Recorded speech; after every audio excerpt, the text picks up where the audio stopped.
साथीभाइ हो अहिले भने चाहिँ हामी रम्बी माथिको यहाँनिर यो रेलवेको ब्रिजमा आएको छु हो। अन्त यो ब्रिज चाहिँ बनिँदा दिनको मैले भिडियो गरेर राखेको छु।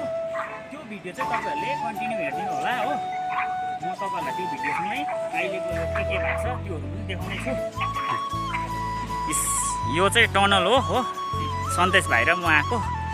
तपाईँले हेर्न सक्नुहुन्छ यो टनल कम्प्लिट भयो। यो टनल यहाँबाट पसेर टक्कै पर लपुल निस्केको छ भनेदेखि यो ब्रिज चाहिँ यहाँबाट यस्तो गएर पारी टक्कै त्यहाँ पारी पुगेछ।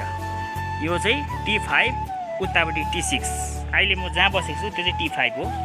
यतिको कम्प्लिट भइसकेको छ हो।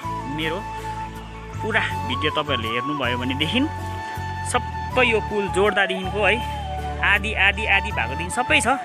तपाईँहरूले सबै मेरो यो भ्लग हेरिदिनु हुन्छ भने आश गरेको छु। यो परको देख्दै गरेको चाहिँ रम्बी बजार हो। ठुलो देख्नुभयो रम्बी बजार भयो। ल अहिले म तपाईँहरूलाई के देखाउन चाहँदैछु भनेदेखि तपाईँहरूले मेरो पिछाडि देख्न सक्नुहुँदैछ यो T5 र T6लाई जोड्ने रम्बीको रेलवे ब्रिज हो। तपाईँहरूले सक्नुहुन्छ यतिको बनिसकेको छ।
आजलाई यति नै भन्दै म मेरो भ्लगबाट बिदा लिन चाहन्छु। हस् बाई बाई गरिदेऊ। By by.